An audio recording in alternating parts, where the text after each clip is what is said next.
Fréquence Drone, la première web radio francophone dédiée aux télépilotes et acteurs des filières drones aériens, terrestres, aquatiques et subaquatiques. Fréquence Drone, interview. À une époque où les activités drone à usage professionnel n'existaient pas vraiment, notre invité du jour se lance dans sa création d'entreprise.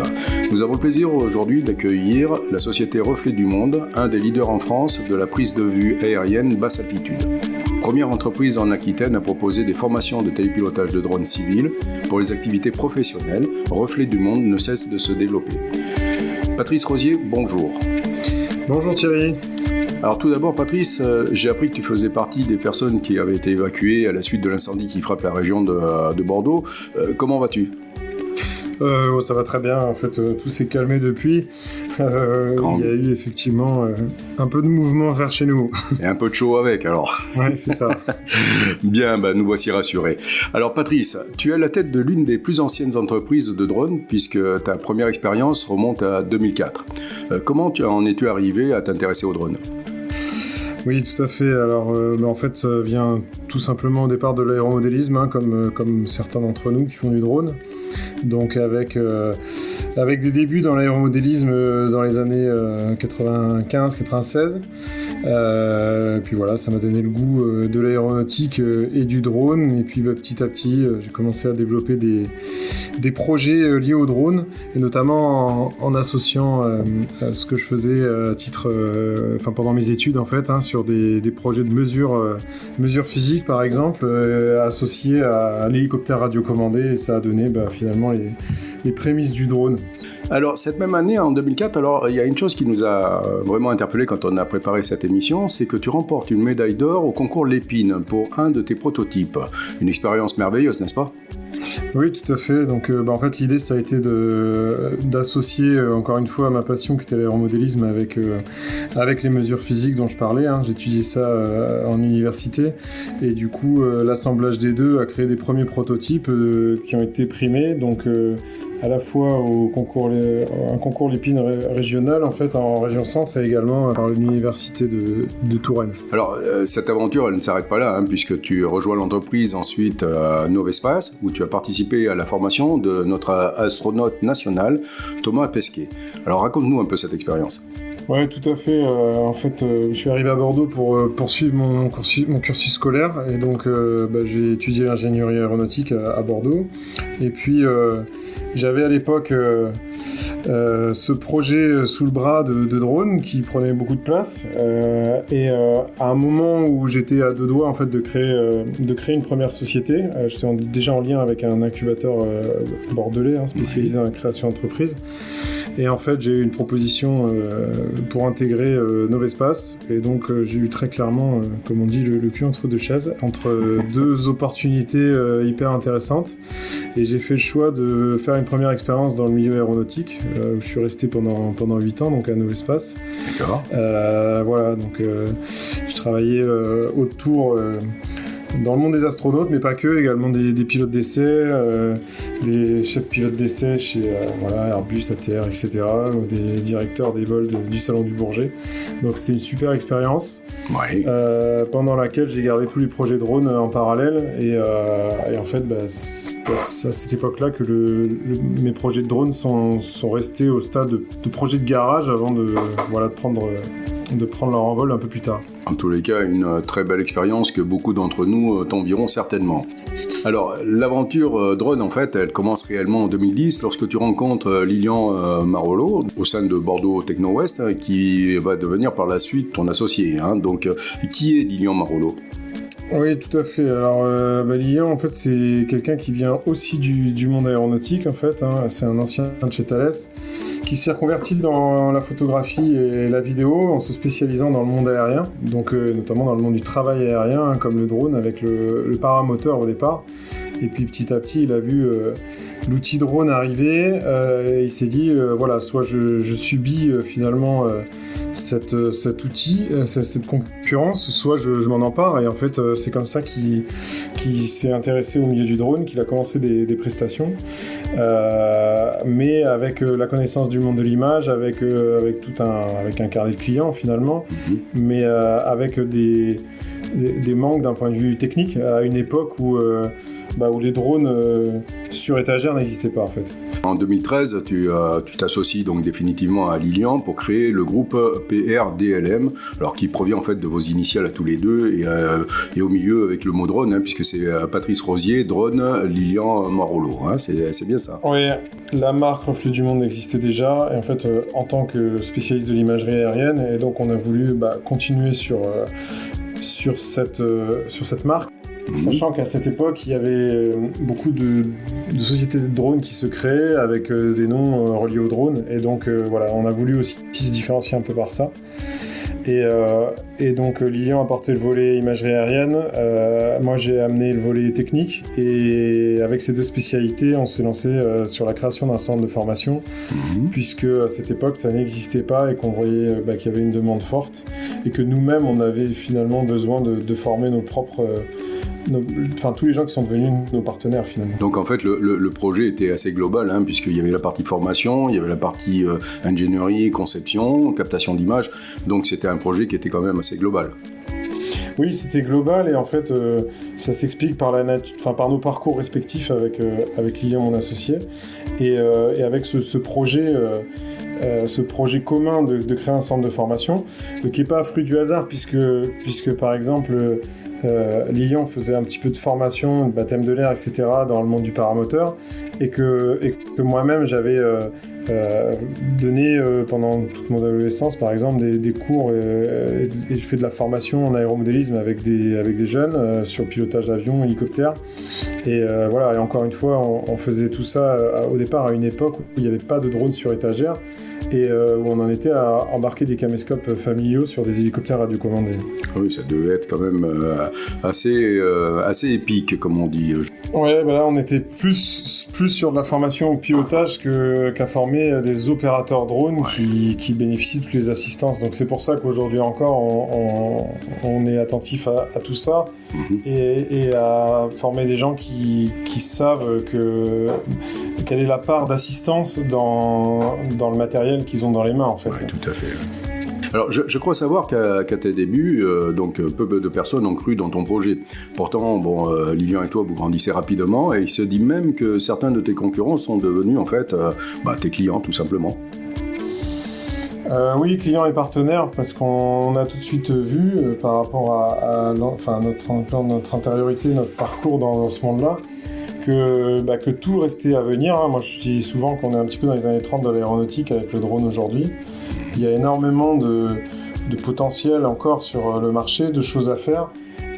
Et du coup, aujourd'hui, ce qui est important, c'est surtout que les clients comprennent l'intérêt du drone, voient qu'ils peuvent trouver chaussures à leurs pieds avec le drone. Et donc, ça donne lieu à vraiment, ça laisse de la place à beaucoup de collaboration entre entreprises, entre les différentes structures qui existent. Aujourd'hui, on parle vraiment de nos confrères plus que de nos concurrents quand on parle des autres entreprises. Parce que certes, on peut être concurrent sur certains aspects, mais on est souvent plus partenaires et on collabore énormément. Oui, tout à fait. Alors aujourd'hui, le groupe PRDML a grandi, donc Lilian et toi, vous avez fait du chemin. Et en fait, aujourd'hui, ce groupe-là comporte plusieurs enseignes. Tout à fait. La logique, en fait, c'est d'accompagner les gens vers l'utilisation du drone, donc ce qu'on appelle la transition drone chez nous. C'est-à-dire que aujourd'hui, il y a la transition du numérique dont tout le monde a entendu parler, et finalement, dans cette transition numérique, il y a un outil qui s'appelle le drone et qui contribue à cette transition. Et sauf que les gens, souvent, savent qu'il y a des choses à faire avec le drone, s'imaginent qu'il y a des choses à faire avec le drone, mais ont besoin d'accompagnement. Et du coup, on accompagne nos clients à l'utilisation. Donc soit on a des clients qui vont être simples utilisateurs à qui on va vendre des prestations, soit ils vont avoir la volonté d'internaliser la compétence. Et donc à ce moment-là, on va les accompagner avec notre volet formation et également avec notre volet vente et notre volet R&D pour développer des projets spéciaux. Donc c'est comme ça qu'est née progressivement une offre de vente de matériel, accessoires, etc. Donc aujourd'hui on vend avec un site qui s'appelle aerial-shop.com qui vend à l'international d'ailleurs. Tu ne vends que en ligne ou tu Non, on a une boutique physique à Bordeaux aussi avec à peu près 100 mètres carrés de surface commerciale. Mais après, c'est un challenge parce que c'est un autre métier et du coup, on s'améliore de tous les jours sur ce sujet-là. Mais on est content de pouvoir proposer aux gens de venir voir des drones en vrai et d'avoir les conseils qui vont autour. Tout à fait. Et voilà. Donc, prestation, formation, vente, et pour finir R&D, ça vient aussi de notre historique parce que je rappelle qu'on a commencé nos projets avant qu'il y ait des drones sur étagère et du coup on était obligé de développer nos propres outils. Donc on a à une époque développé nos propres nacelles qu'on adaptait nous-mêmes sur drone et en fait on a toujours gardé cette spécialité et c'est comme ça que parfois des clients viennent nous voir pour qu'on leur développe des choses sur mesure et voilà. Donc ces 4 activités sont vraiment au service de notre client qui est au cœur de ce modèle. Oui, d'accord, ok. Je crois que tu as lancé aussi dernièrement AgroDrone, c'est ça ? Oui, alors AgroDrone, en fait, ça fait suite à tout un historique avec 2 des plus grosses coopératives agricoles qui sont Maïsadour et Vivadour, qui sont venus nous trouver autour de 2016 pour nous demander en fait de développer un drone spécifique pour l'agriculture. Ce qu'on a fait, et après plusieurs années de R&D, on s'est retrouvé avec une machine avec un gros potentiel, à une époque où les drones n'existaient pas vraiment dans l'agriculture, à part pour tout ce qui était imagerie, du temps d'Erinov par exemple. Oui. Mais on a été finalement les premiers en France par exemple à semer des graines par drone, à faire de l'épandage de granules, type granulé. Et du coup, avec cet outil aujourd'hui, on essaye d'avancer et de déployer ce qu'on a déjà créé. Et c'est comme ça qu'on est en train de créer une structure qui s'appelle AgroDrone, qui avant était un projet et qui aujourd'hui devient une entreprise. D'accord. Encore des belles perspectives à venir et ça c'est très bien pour les activités professionnelles. Parlons un peu justement des problèmes économiques qui peuvent se poser. La crise sanitaire de 2019 a été terrible pour bon nombre d'entreprises et particulièrement pour les activités drones. Est-ce que toi tu as été impacté ? Oui, tout à fait. Alors nous, le premier confinement Covid est intervenu au moment où on était en train de se lancer dans la construction de nos propres locaux dédiés à notre fonctionnement, c'est-à-dire avec ces 4 activités. Donc on a vraiment dessiné de A à Z en partant de zéro d'une feuille blanche un bâtiment qui associe tous les services qu'on propose. Donc aujourd'hui c'est un bâtiment de 450 mètres carrés qui existe et dans lequel toutes nos activités cohabitent. Mais à l'époque où on devait se faire livrer de ce bâtiment, c'est là qu'est intervenu le premier confinement. Et donc ça a été une période assez complexe où on n'avait plus le droit en fait de faire la formation, où les ventes se limitaient à des ventes en ligne finalement. Et puis pour tout ce qui était prestations, alors si je prends juste un secteur qui est le monde de la communication, c'était un peu compliqué pour eux, donc forcément ça a été compliqué pour nous et on a essuyé des pertes assez lourdes cette année-là. On a essayé de sauver les meubles et puis on s'est surtout travaillé dans ce bâtiment à son aménagement parce qu'il fallait bien avancer. Ouais. Et à défaut d'activité économique, on préparait déjà la suite. Alors rassure-nous, maintenant ça va mieux, donc t'as repris. Oui, ça va mieux. Et pour la petite anecdote, on était retombé en fait comme à l'origine avec Lilian et moi, 2 associés solo. Mais en fait, on a arrêté tous les contrats qu'on avait avec nos salariés, certains étaient en CDD et en fait une fois la crise passée on les a rappelés, on les a tous réembauchés directement en CDI en fait donc pour être sûr qu'ils repartent pas ailleurs quoi. On a remis les compteurs à zéro et on est reparti de plus belle en fait. Écoute, ça c'est super, c'est une super bonne nouvelle. Alors un reflet du monde a décollé depuis la pépinière d'entreprise de Bordeaux Techno-Ouest. Est-ce que tu peux nous en dire 2 mots sur l'accompagnement de Bordeaux Techno-Ouest et plus généralement peut-être sur toutes ces pépinières, les porteurs de projets? Oui, alors c'est au départ c'est même mon histoire personnelle où en fait en arrivant à Bordeaux pour poursuivre mes études en aéronautique, je suis arrivé avec ce projet drone sous le bras qui avait été médaillé d'or du concours Lépine en région Centre, et du coup j'ai fait la rencontre du directeur de la pépinière Bordeaux Techno-Est qui est spécialisé dans tout ce qui est aéronautique spatiale défense, et en fait c'était finalement le tout premier projet de drone auquel le directeur de la pépinière avait affaire. Lui-même avait entendu parler du sujet, et finalement tout a commencé par un stage. Donc moi, en tant qu'étudiant, j'ai fait un stage pour lister finalement toutes les applications possibles et imaginables avec le drone. Et c'est ce qu'on fait aujourd'hui, c'est toutes les applications du drone d'aujourd'hui. Et en fait, cette pépinière m'a permis d'amener les projets à maturité. Donc nous, ça s'est fait en plusieurs temps. C'est également la pépinière qui a été le point de rencontre finalement entre mon associé Lilian et moi. Et puis ensuite, on a été aidés. On a pu notamment passer toutes les étapes en démarrant dans un bureau qui faisait, je crois, 6 mètres carrés. D'abord, on était dans notre garage. Ensuite, on avait un bureau commun de 6 mètres carrés. Et puis petit à petit, on a été vers 30, 40... 80 jusqu'à 150 avant vraiment de partir parce qu'il était temps en fait d'avoir nos propres locaux. Alors dis-moi, Reflet du Monde, c'est aussi plusieurs centres de formation en France, et la formation, c'est aussi quelque chose de très encadré. Tu peux nous en dire un peu plus ?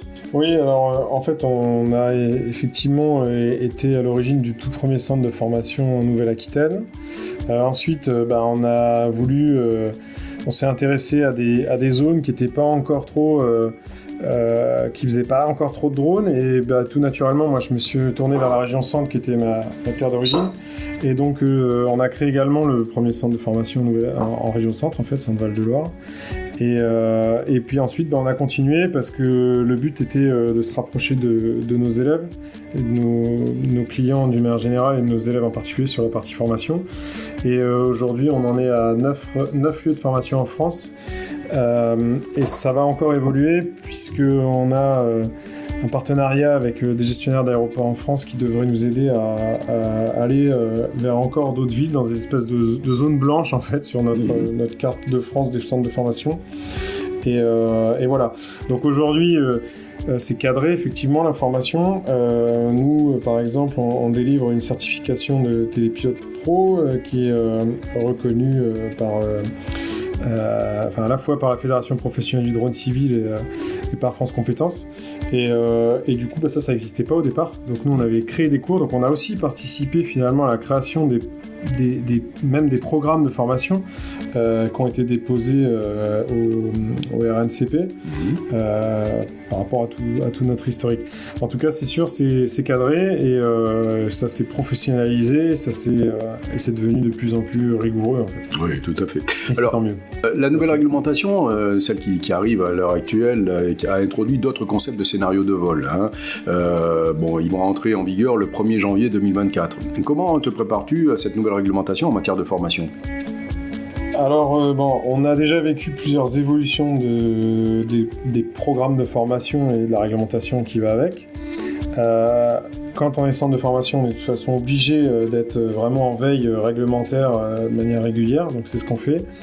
Et je dirais, on va faire comme on a toujours fait, c'est-à-dire s'adapter. Et la chance qu'on a, c'est qu'on commence à avoir une équipe bien constituée, compétente, qui permet de s'imprégner rapidement de la réglementation, de mettre à jour tous les supports de cours rapidement.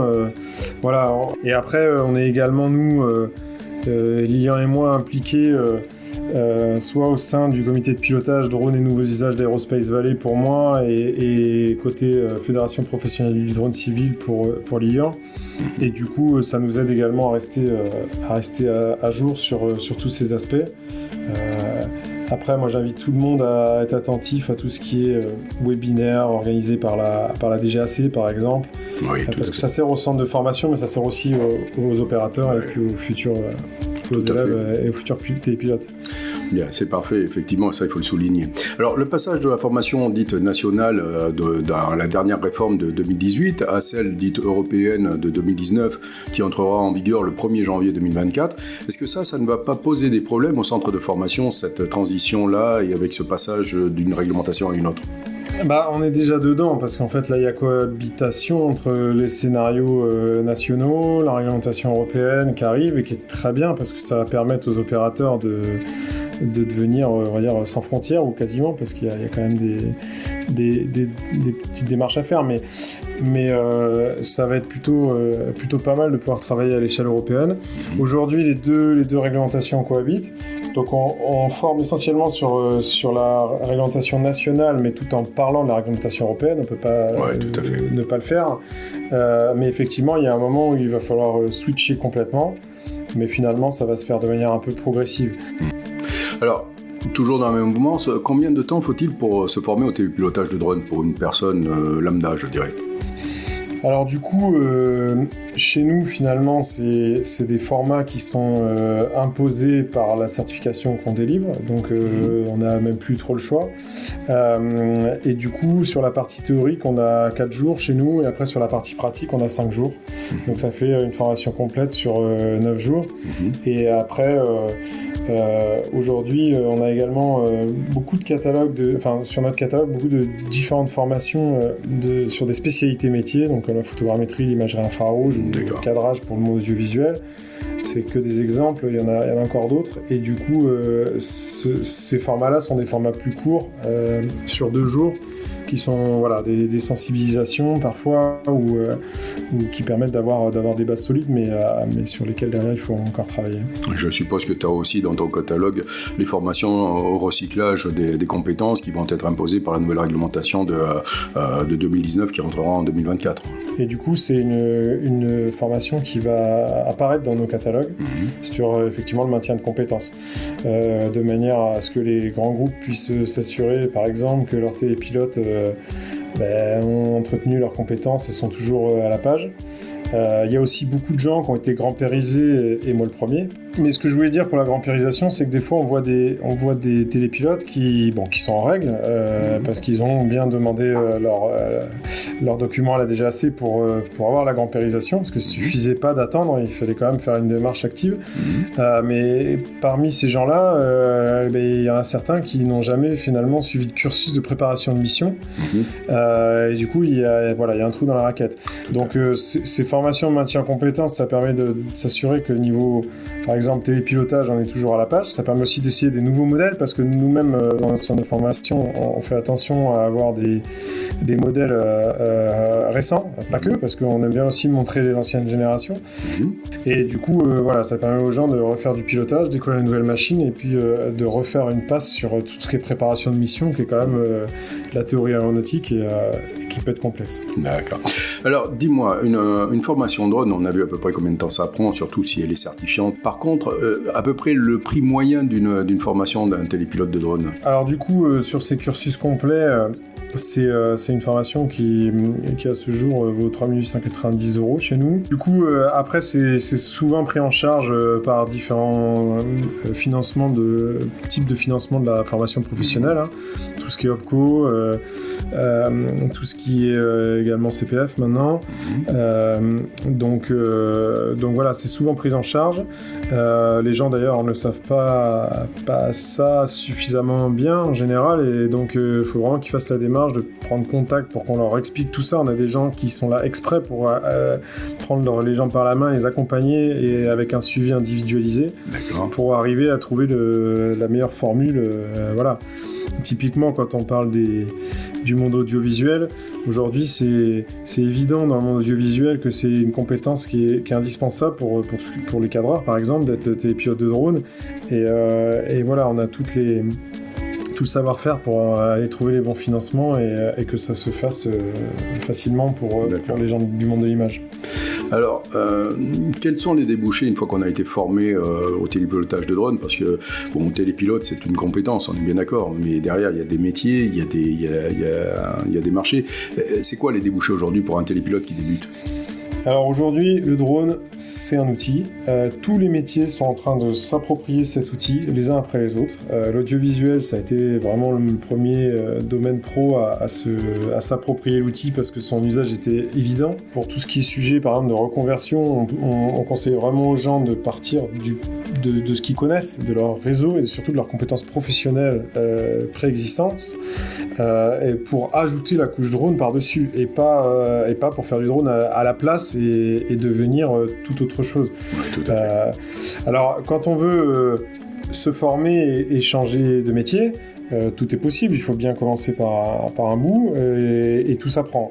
Par contre, il faut savoir aussi que quand on vient d'un monde qui a rien à voir et qu'on veut devenir professionnel de l'image, et ben il y a tout un cursus à suivre qui se limite pas à la formation de télépilote de drone.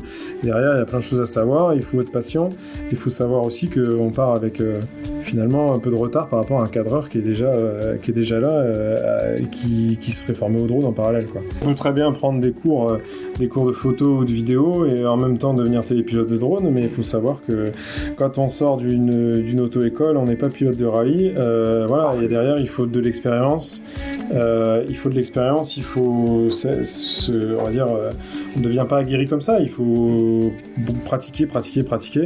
On dit que le talent c'est 95% de travail, c'est un peu ça, quoi. Derrière il y a du boulot. Tout à fait. Et, bien. Voilà. Alors, on va arriver doucement au terme de notre interview. Donc, quels sont les projets d'avenir de Reflet du Monde ? On a vu la partie formation, on a vu AgroDrone qui se lance, on a vu le magasin et la vente en ligne. Enfin bref, il y a beaucoup de choses. Est-ce que tu as des projets d'avenir là ? Donc, Oui, alors il y en a un certain nombre. Déjà, nous, ce qu'on cherche, c'est vraiment à continuer à répondre à la demande de nos clients et à satisfaire leurs besoins. C'est bateau peut-être, mais c'est l'essentiel quand on fait quand on gère une entreprise.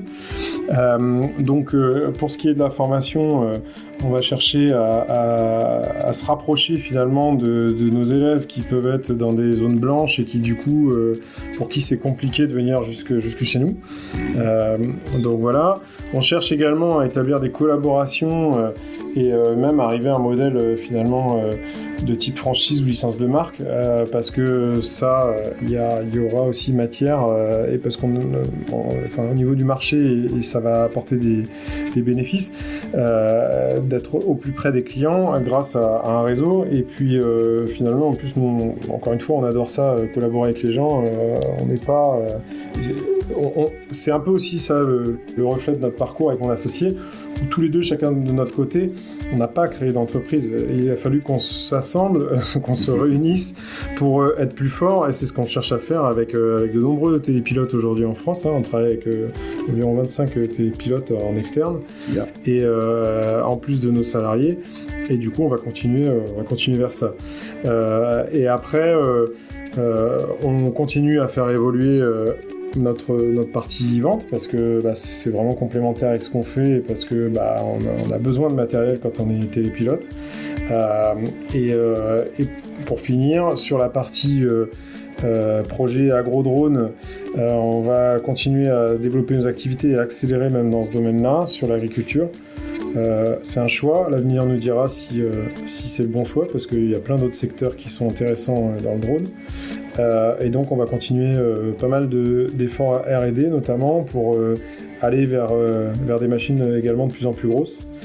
Aujourd'hui on travaille avec des machines de 25 kg et dans quelques semaines on devrait commencer à travailler sur des machines de 80 kg. Ah oui, effectivement, ça commence à faire. Donc on va continuer à travailler aussi main dans la main avec l'aviation civile parce qu'aujourd'hui il y a trop de monde dans le monde notamment agricole qui travaillent sans trop se soucier des exigences de l'aviation civile et voilà, donc ça durera pas, il y a un moment où quoi qu'il arrive ils seront rappelés à l'ordre mais du coup nous il y aura déjà beaucoup de travail pour faire homologuer ces machines-là et on va travailler là-dessus, quoi. D'accord. Okay. Bien, écoute, comme on a dit, on arrive au terme de cette émission. Hein, c'est maintenant, donc ou jamais, si jamais tu as éventuellement un message ou un conseil à faire passer à nos auditeurs, c'est le moment. Si tu veux leur poser des questions ou si tu veux leur faire passer un message, la parole t'est. Ouais, c'est sûr. Alors du coup, déjà, faut pas hésiter à prendre contact avec nous si vous avez des projets autour des drones. Et puis surtout, savoir que le drone, c'est un monde génial, mais c'est également un monde complexe. Donc il faut partir avec un projet vraiment structuré. Le drone, ça fait rêver, mais nous, voilà, on n'est pas là pour vendre du rêve ou quoi que ce soit. On est vraiment là pour accompagner les gens dans des projets concrets, réalistes. Mais tout est possible avec le drone. Donc voilà, n'hésitez pas à prendre contact avec nous si vous voulez parler de drone, on sera ravis en tout cas. On rappelle peut-être comment te contacter si on est intéressé par tes prestations. Oui, alors du coup, le plus simple déjà par mail, c'est par exemple info@refletdumonde.com. Reflet du monde tout attaché, on est bien d'accord. Oui, tout à fait, au singulier tout attaché.com. Donc ça, c'est sur la partie prestations et formation, mais quoi qu'il arrive, derrière, on peut rebondir sur tous les sujets, il n'y a pas de souci, vous avez affaire à la direction quand vous écrivez sur cet email. Il me reste à te remercier, Patrice, pour nous avoir accordé cette interview. Merci à toi. Merci également à tous nos auditeurs. Rendez-vous lors de notre prochaine interview sur Fréquence Drone. À très vite, merci. Merci, au revoir. Une interview réalisée par Thierry Mort et Franck Mur à la régie pour Fréquence Drone.